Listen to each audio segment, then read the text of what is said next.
pembicaraan nomor 3, berapa sering pemulihan diperlukan. Saudaraku, kalau kita perhatikan di sini, dosa adalah mengakibatkan kerusakan-kerusakan rohani yang baik. Saudaraku, di sini kalau upah dosa itu adalah maut. Rom 6 ayat 23, sebab upah dosa ialah maut, tetapi karunia Allah ialah hidup yang kekal. Biarlah kita, saudaraku, jangan sampai kita menerima upah dosa itu, karena upah dosa itu maut, baik besar maupun kecil, saudaraku. Di sini, saudaraku, kita jelaskan banyak perkara-perkara yang indah. Kita banyak memerlukan pemulihan. Di gereja kita, saudaraku, banyak orang yang memerlukan pemulihan. Banyak orang yang sedikit memerlukan pemulihan. Tetapi juga banyak orang yang perlu pemulihan yang indah-indah. Saudaraku yang kekasih di dalam Tuhan, pemulihan itu tergantung daripada yang pertama, pribadi orang itu sendiri, yang sungguh-sungguh, yang jarang jatuh, sebab Tuhan pasti siap menolongnya. Saudaraku, kalau orang itu pribadinya sungguh-sungguh dan tidak jatuh, di sini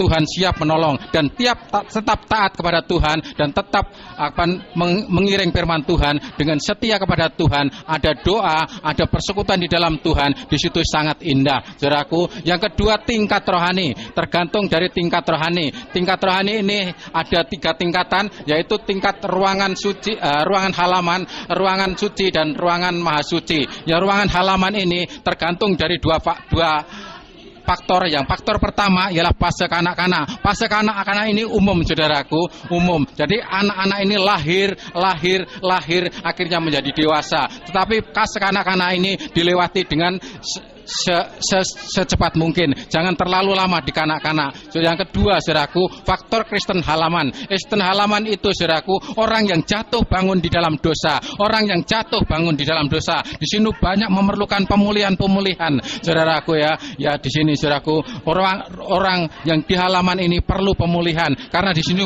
perlu pengampunan dosa-dosa. Saudaraku yang kekasih di dalam Tuhan, selanjutnya, saudaraku, kita di halaman ini tidak boleh terlalu lama, karena di halaman ini banyak dosa, banyak pengampunan. Tetapi, saudaraku, kalau kita masuk di dalam ruangan suci, di sana, saudaraku, ruangan suci di sana digambarkan ruangan suci, ada 3 mezbah, 3 alat, yaitu mezbah dupa, firman Tuhan, dan meja roti pertunjukan, pelita emas, dan mezbah dupa. Di situ, saudaraku, sangat indah, saudaraku. Kalau kita selalu membaca firman Tuhan, kalau kita selalu bersekutu, selalu ada pelayanan dan ada doa, itu sangat indah, saudaraku. Yang selanjutnya, saudaraku, tingkat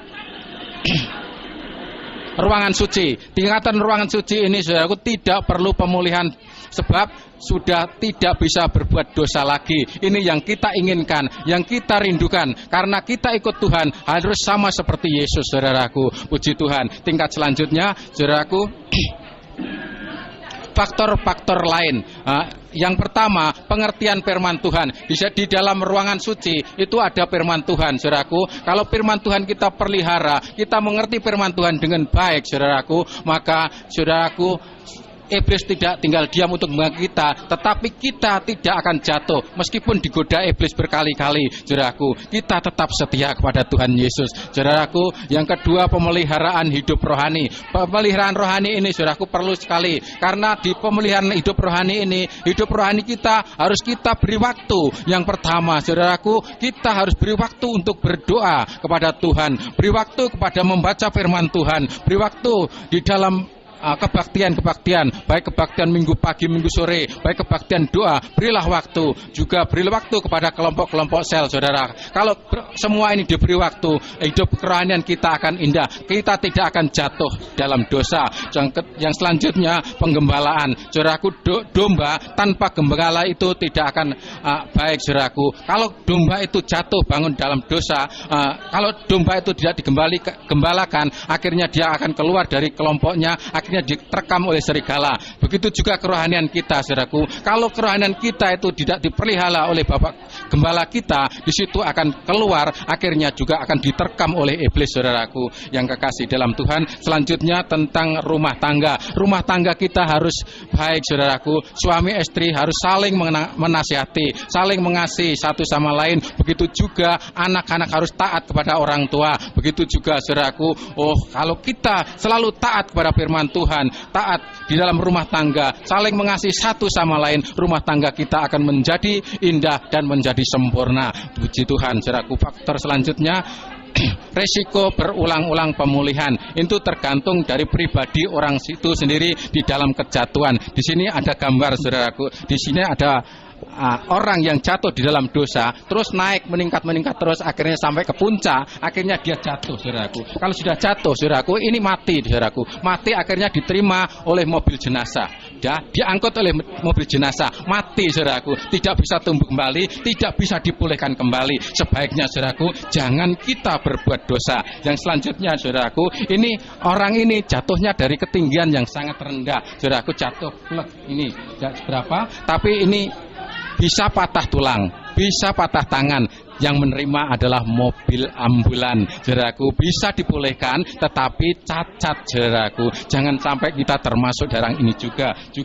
Kalau kita perhatikan juga dalam kehidupan kita sehari-hari, saudaraku, kita berjalan, mungkin jatuh kepleset, ini, saudaraku, ini lecet sedikit, ini cukup dengan betadin, saudaraku. Betadin. Jadi pemulihan ini sangat ringan, saudaraku. Begitu juga kalau kita perhatikan di dalam grafik ini, saudara, grafik ini dosa dalam pikiran. Kalau kita berbuat terus dalam dosa itu, terus berbuat dosa, akhirnya mati. Kalau mati di dalam dosa ini, saudaraku, masuk neraka yang kekal. Tetapi, saudaraku, kalau kita berbuat dosa dalam pikiran, cepat-cepat kita bereskan, di sini akan masuk dalam ruangan suci, makin sedikit pemulihan dalam kehidupan kita. Juga, saudaraku, ini, saudaraku, ada gambar juga tentang dosa. Jatuh dalam dosa. Di sini jatuh dalam dosa 8 kali, saudaraku. Kalau jatuh dalam dosa 8 kali ini, saudaraku. Yang kedua ini, saudaraku, dosa dipulihkan 2 kali, tinggal 6 kali. Ini bertobat, saudaraku, tetapi belum sepenuhnya. Ini juga yang ketiga ini,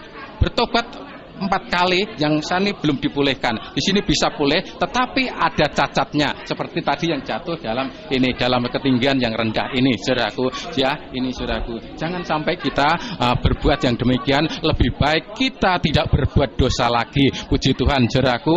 Yang selanjutnya, saudaraku, tingkat rohani. Tingkat rohani kita harus terpelihara, ya, terpelihara. Tingkat rohani kita harus tetap di dalam ruangan suci, karena di ruangan suci ada Roh Kudus yang mengingatkan kita. Selagi kita berdosa, terus Roh Kudus mengingatkan kita, saudaraku. Nah, ini, saudaraku. Jadi kita di dalam ruangan suci ini tidak bisa berbuat dosa lagi, ya. Jangan sampai kita berbuat dosa lagi dan akhirnya kita masuk ke dalam ruangan maha suci. Di situ sangat indah. Itu yang kita inginkan, itu yang kita rindukan di dalam kehidupan kita. Puji Tuhan, saudaraku. Dari yang ketiga, saudaraku, dari kekerasan hati. Kerasan hati dan pertobatan. Keras hati. Orang yang keras hati ini, saudaraku, sangat sulit, saudaraku. Diingatkan bolak-balik diingatkan, tetapi masih judi lagi. Diingatkan lagi, malah judi lagi. Tak ingat no lagi, masih cari nomor lagi. Ini, saudaraku, ini tidak bisa pulih, saudaraku. Ini terus dosa dalam akhirnya, saudaraku, jatuh dalam perjudian terus, akhirnya masuk neraka. Lebih baik kita kalau diingatkan sekali bertobat, tetap bertobat. Di situ kita akan menerima keindahan-keindahan yang luar biasa daripada Tuhan. Saudaraku, juga pertobatan. Saudaraku, kalau sekali bertobat, tetap bertobat. Jangan sampai kita mundur lagi. Kalau mundur kita, saudaraku, akan binasa. Tetapi kalau kita maju, saudaraku, makin maju, akhirnya dosa kita akan dipulihkan. Dan pertobatan itu sangat indah di dalam kehidupan kita sebagai orang-orang beriman. Saudaraku yang kekasih di dalam Tuhan, tadi puji Tuhan, mungkin ada yang tanya, silakan. Ada yang tanya? Kalau tidak ada yang tanya, kami ulang yang